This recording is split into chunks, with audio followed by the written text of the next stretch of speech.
Sejam bem-vindos aos 5 minutos. Nós vamos falar agora da notícia da Folha de São Paulo, a primeira deflação em um longo período de tempo.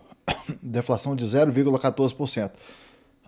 Então vamos ver se essa deflação foi realmente uma coisa boa e vamos trazer essa notícia aqui. Eu quero agradecer a todos que estão se inscrevendo no canal. O canal está começando agora, então cada inscrição é muito importante. Lembrando que o conteúdo aqui é um conteúdo liberal, libertário, conservador, não progressista. Então vamos lá. O IPCA 15, Índice Nacional de Preço do Consumidor Amplo 15, teve deflação, queda de 0,14% em agosto, após registrar alta de 0,33% em julho, segundo dados divulgados nesta terça-feira pelo IBGE. A redução de 0,14% é a primeira em mais de 2 anos.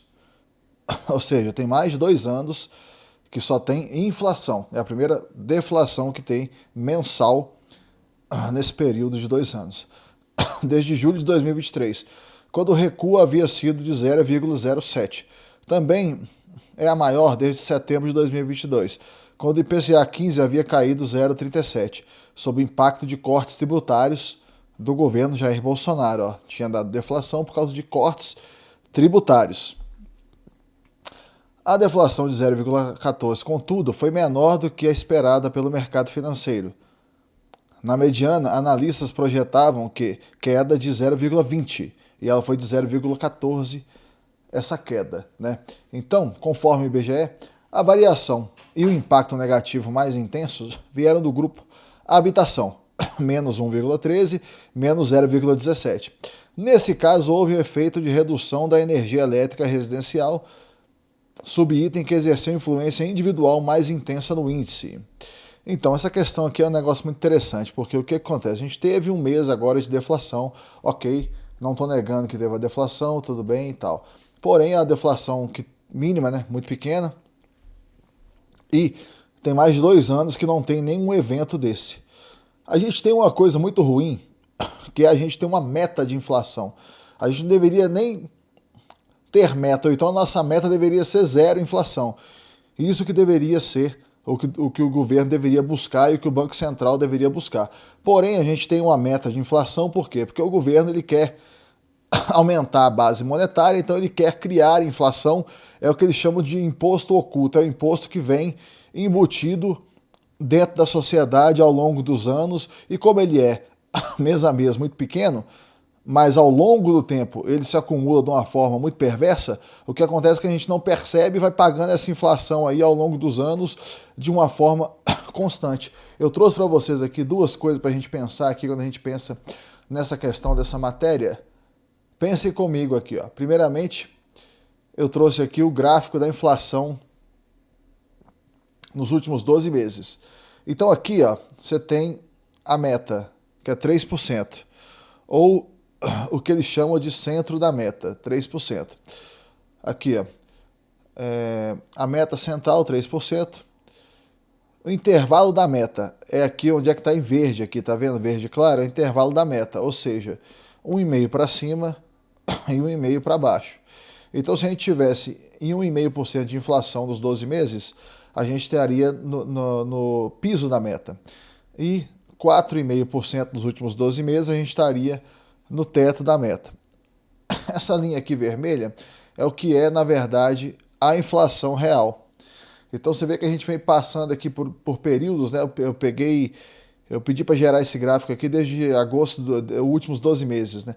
Então você tem aqui, ó, 4,6, 4,8, 4,9, 5%, 5,1, 4,7, e aí nós vamos aqui até que agora, em julho de 2025, a gente está em 5,23, ou seja, nós estamos 2,23 acima da meta, ou seja, uma meta que é estabelecida pelo próprio governo, a gente está passando acima dela. E, sem falar uma coisa, a gente está em 5,23 agora, porém, nós passamos por um período aí onde a inflação esteve muito mais alta do que isso. Eu trouxe para vocês aqui também um outro gráfico que é muito ilustrativo, que é o seguinte, essa aqui, ó, isso aqui, apesar de estar sendo difícil até da gente visualizar agora, era o que valia uma nota de R$100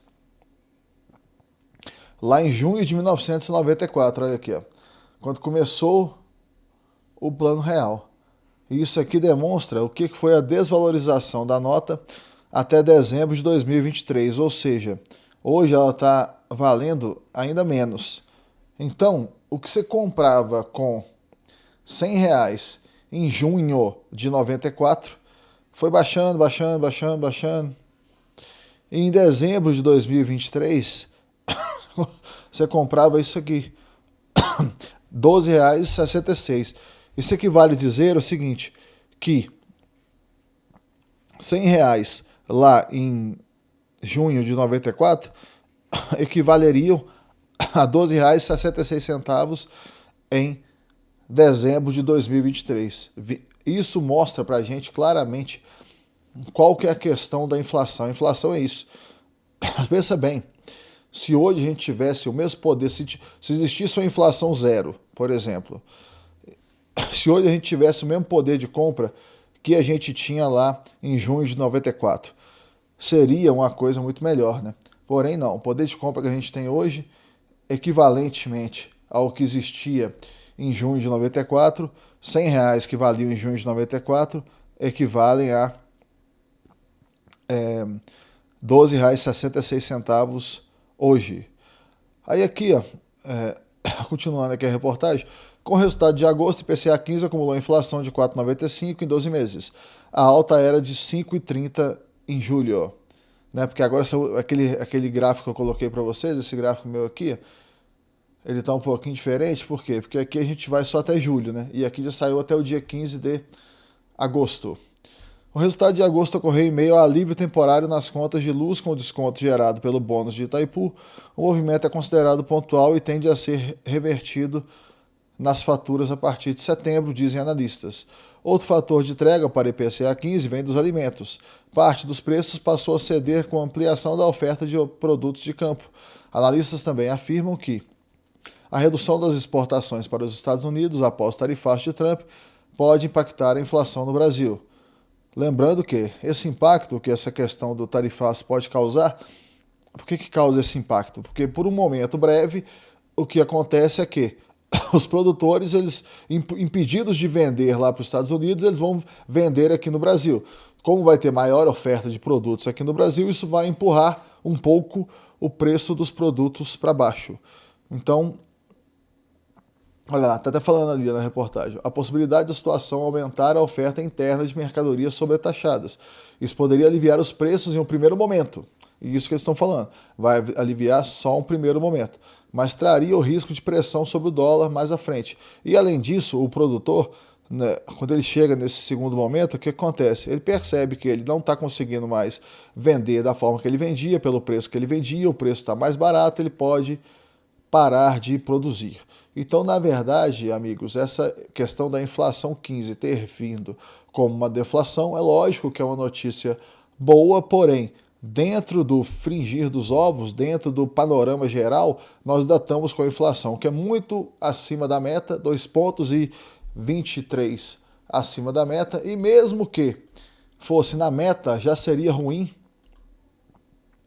E na verdade, se a gente analisar, o que seria bom mesmo seria que a meta fosse zero, porque caso a meta fosse zero, o que a gente ocorreria seria uma manutenção do nosso poder de compra. Não aconteceria essa corrosão do poder de compra, que é o que acontece com a inflação da forma que ela é imposta à população pelo governo através da inflação da base monetária, ou seja, através de se aumentar a quantidade de moeda em circulação, você diminui o valor dessa moeda e aí ocorre esse fenômeno da inflação. Obviamente que isso não é nada comparado com a inflação que tivemos em outros períodos da história do Brasil, que a gente teve períodos de hiperinflação, tudo isso antes do Plano Real. Hoje a gente está com uma moeda que é muito melhor do que a gente teve em outros momentos históricos aqui do país, porém ainda se trata de uma moeda que é ruim e ainda se trata de uma moeda bem pior do que o dólar. Tá joia? Muito obrigado a todos que estão acompanhando aqui o canal e até o próximo vídeo.